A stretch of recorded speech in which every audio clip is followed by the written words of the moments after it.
Sans plus attendre, et en musique, je vais demander à Pierre-Marie Labrier et Enora Hamon de me rejoindre du côté de cet espace dont ils vont vous parler. On va rester debout, on va être bien. Hop, un micro. Et deux micros.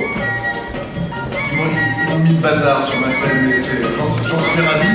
J'en suis absolument ravi parce que ça me permet de m'asseoir confortablement. Oui, notre photographe, elle n'aime pas la page parce que ça fait des reflets, ça fait des grands carrés blancs. Voilà. Donc Enora Hamon, qui représente ici Bibliothèques sans frontières, et Pierre-Marie Labrier, qui est le directeur territorial de Canopée Auvergne-Rhône. Donc, Enora Hamon, qu'est-ce que fait Bibliothèques sans frontières en matière d'inclusion numérique sur le terrain? Parce que ce dont vous êtes venus nous parler tous les deux, c'est la manière dont vos structures sont capables de projeter des séquences qui contribuent à l'inclusion numérique, notamment des plus jeunes, sur les territoires eux-mêmes. C'est-à-dire qu'on est dans le hors les murs. Tout à fait. Bonjour à tous, merci de nous accueillir ici à Aurillac. Ça me rappelle quelques souvenirs de colonies de vacances dans ma jeunesse. Je suis très contente. Alors, Bibliothèques sans frontières, en quelques mots, c'est une association française qui a été créée il y a 11 ans maintenant par un historien que vous connaissez peut-être, qui s'appelle Patrick Weil.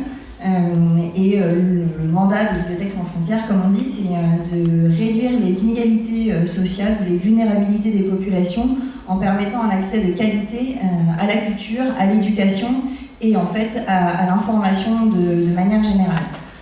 Aujourd'hui en France, Bibliothèques sans frontières travaille avec notamment des collectivités, une vingtaine en France à tous les échelons, à la fois les régions avec les conseillers livres, lecture, mais aussi avec les bibliothèques départementales, les bibliothèques municipales et les communautés de communes. Donc on travaille à tous les échelons et je rejoins les différentes interventions qui disent que chacun peut apporter sa petite pierre à l'édifice à son niveau pour réduire la fracture numérique.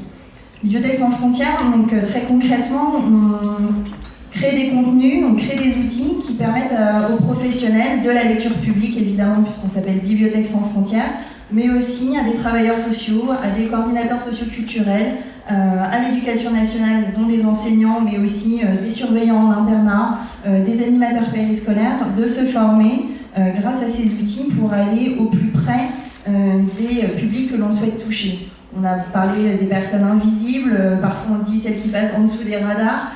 L'idée, c'est de pouvoir mettre à disposition de nos partenaires des outils pratiques, modulaires et itinérants pour aller là où les populations habitent. Donc, concrètement, en France, ça peut être dans des quartiers politiques de la ville. On installe typiquement ce genre de dispositif dans un quartier, au pied d'une tour, mais aussi dans un centre commercial ou dans un gymnase, mais aussi dans les zones rurales qui sont aussi touchées. On travaille, comme je vous le disais, avec les bibliothèques départementales qui interviennent dans des EHPAD, dans des centres sociaux et qui travaillent avec les acteurs du territoire. Donc concrètement... Vous faites visiter ? Tout à fait. Je vais faire une petite visite guidée. Donc cet outil s'appelle l'IDeasBox ou l'IdeasBox, comme vous voulez, parce qu'on n'aime pas trop les mots anglais en France. On va dire la boîte à idées. Mais la médiathèque en kit qui a été designée par Philippe Stark, et qui est donc composé de ces 4 modules. Il y a aussi des tables et des chaises. Donc vous voyez 4 modules de couleurs qui permettent de créer un espace. Alors là, tout est réduit en un petit espace, mais l'idée, c'est de pouvoir avoir l'équivalent d'une médiathèque de 100 mètres carrés, avec des contenus qui correspondent donc à une médiathèque. Évidemment, on a le module orange qu'on n'a pas déployé, mais qui contient des livres. Ensuite, on a le module jaune qui contient des ordinateurs. Et alors, tout l'intérêt, c'est de pouvoir utiliser l'ensemble de ces boîtes. Donc, en fait, quand on enlève la plaque qui cache le module, on peut le clipser au module et ça fait une petite table sur laquelle on peut poser les ordinateurs, mais aussi visser des pieds de table qui font des petits supports de différentes hauteurs.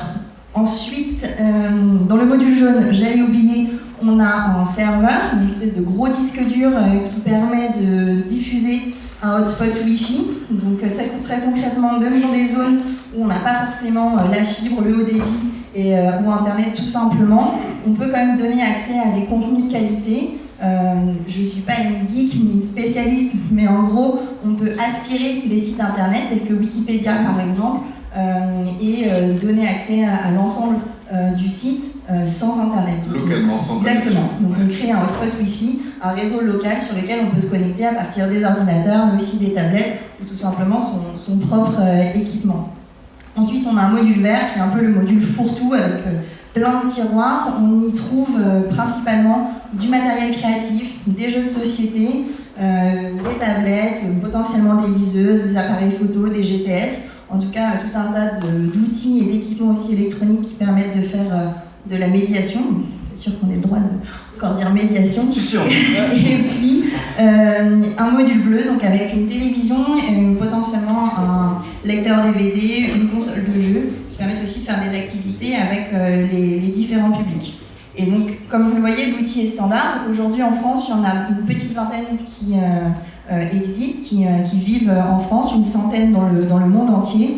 Et en fait, tout l'intérêt d'un tel dispositif, c'est que son contenu est unique, en fonction du public, du contexte d'intervention, de l'âge, des situations. On imagine bien qu'on ne va pas mettre les mêmes livres en fonction... C'est totalement customisable. Exactement. Donc là, celle que vous avez devant vous, c'est notre iDisbox Voyageurs du numérique qui fait un tour de France, qui a commencé à Bordeaux en juillet, qui va parcourir la métropole pour l'instant pendant 1 an et qui permet de faire des petites activités sur la place d'un village au moment d'événements l'été, toutes les villes qui organisent des plages pendant l'été, des activités avec les bibliothèques. On sera à Rion demain et après-demain par exemple. Pour faire la pub de l'Auvergne. Oui, c'est ça. Voilà. Parfait, merci. Et là, donc, on y trouve du matériel qui permet de faire de la médiation numérique et aussi de la formation. Parce que comme je vous le disais précédemment, Bibliothèques sans frontières ne fait pas d'animation en propre, mais va former des professionnels. Et donc tout l'intérêt, c'est de pouvoir mettre à disposition de professionnels tout ce matériel, de les former à son utilisation et ensuite de pouvoir toucher les différents publics. Et quand on parle de numérique chez Bibliothèques sans frontières, on parle de 3 choses, parce que c'est très vaste. On parle à la fois de l'inclusion numérique, et donc là aujourd'hui on travaille notamment avec un des leaders sur le marché, entre guillemets, qui est Emmaüs Connect, et qui a créé cette plateforme qui s'appelle Les Bons Clics et Click and Job, qui permet vraiment de former aussi les opérateurs, comme la Poste, EDF, etc., à la dématérialisation des services. On parle aussi donc, de citoyenneté numérique, qui est un sujet qui touche évidemment l'éducation nationale, mais aussi les bibliothécaires. Comment protéger ses données sur Internet, aller trouver la bonne information, la lutte contre les fake news, ou en tout cas identifier ces fake news, trouver la bonne info au bon endroit. Et puis le dernier pilier du numérique pour BSF, c'est toute la question de la culture numérique. Là, on a parlé des femmes et du numérique, c'est un très grand enjeu pour nous. D'ailleurs, on remarque malheureusement qu'il y a peu de femmes qui interviennent sur ce plateau. Je crois que j'en ai comptabilisé 5 sur 65 intervenants, donc on a encore un petit progrès à faire pour atteindre 10%. Donc c'est un grand enjeu pour nous. L'accès au numérique pour tous, même les plus éloignés. Connaître les métiers du numérique, savoir les formations qui existent, apprendre à coder. On a mis là quelques petits outils, mais qui permettent facilement de créer un petit jeu vidéo, une petite appli sur son smartphone. Bref, de montrer que c'est aussi accessible à tous. Et c'est dans cette optique que les voyageurs du numérique sont une grande communauté qui en fait peut être appropriée par tout le monde, les parents, les grands-parents, les plus jeunes, les enseignants, les animateurs, parce que finalement pour réduire la fracture numérique, je pense que tout le monde doit s'y mettre. C'est un grand chantier, il n'y a pas un seul acteur en France qui est aujourd'hui capable de régler cette fracture numérique, sinon ce serait trop simple. Et dans ce cadre-là, donc Bibliothèques sans frontières et le réseau Canopé, qui représente l'éducation nationale, s'associent pour expérimenter un projet iDisbox sur 2 territoires, ici en Auvergne-Rhône-Alpes et en Guyane. Merci Nora, j'ai plus rien à faire, elle fait les transitions. Elle fait les transitions. Merci Nora, merci beaucoup. Pierre-Marie Lavrier, donc Réseau Canopé. Est-ce qu'on peut dire que Réseau Canopé, c'est un petit peu le département R&D de l'éducation nationale? Voilà, c'est en même temps le libraire, c'est en même temps l'éditeur, c'est le bibliothécaire, c'est la recherche-développement, et c'est aussi 1500 médiateurs en France, médiateurs de ressources et de services. Nos libraires, nos bibliothécaires et nos formateurs, on les appelle désormais des médiateurs de ressources et de services. Et donc, oui, alors on a beaucoup parlé d'éducation nationale, elle ne s'exprime pas ce matin, je ne suis pas l'éducation nationale, mais l'opérateur agile de l'éducation nationale, Réseau Canopé, c'était avant peut-être ce qui traîne encore dans certaines de nos préfectures avec le panneau Centre départemental de documentation. CDDP, oui. Voilà. Et désormais, c'est Réseau Canopé, c'est un réseau, la fusion de tous les CRDP de France. Le directeur général de Réseau Canopé était ici il y a 2 ans avec la ministre de l'Éducation nationale, et il est aujourd'hui directeur du numérique éducatif. Ce que disait monsieur le président du département de l'Allier est très important. On a aujourd'hui un plan qui a été présenté la semaine dernière pour justement former plus rapidement les enseignants et toute la communauté éducative à l'inclusion numérique et aux outils du numérique. Simplement, ce qu'a dit Enora Hamon est très important. Nous, quand on a vu ça, l'IDS Box, évidemment, on a voulu en avoir 2 et se faire accompagner par Bibliothèques sans frontières pour en déployer 2 sur le territoire. Je dis au conseiller régional Auvergne-Rhône-Alpes que l'IDS Box est fabriqué en Auvergne-Rhône-Alpes, dans un département, dans une entreprise d'insertion en plus, et donc dans un très beau département qui s'appelle l'Isère. Et donc du coup, on a profité de l'occasion pour que l'IDS Box soit un des outils du hors les murs. On n'est plus un centre vers lequel la communauté éducative vient, on est un tiers-lieu éducatif dans lequel, mais qui sait aussi bouger, sortir, aller hors les murs, et l'IDS Box en est une des formes. C'est très important d'aller dans les territoires isolés, qui peuvent se sentir isolés, et le numérique le permet. Alors, Réseau Canopé l'a toujours fait, hein. On amène des séries de lecture dans les écoles les plus reculées, mais on ne peut plus aujourd'hui mettre des voitures, vous voyez peut-être le logo Canopé, sur certaines de nos voitures, qui vont en classe amener des séries de lecture, amener de la documentation pédagogique. Il faut qu'on travaille autrement, et on déploie énormément de recherche et développement pour travailler autrement, pour amener le numérique dans tous les territoires. Peut-être un mot sur la question des compétences qui nous ont amenés à être, et à vous remercier de nous avoir invités à Ruralytique. Réseau Canopé.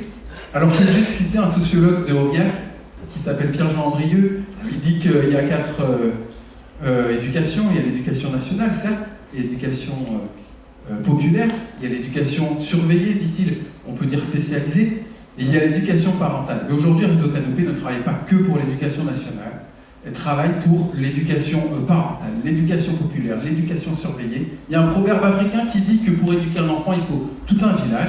Nous, on est le médiateur qui va mettre tout le village autour de la table pour réfléchir, par exemple, à la rénovation des espaces scolaires.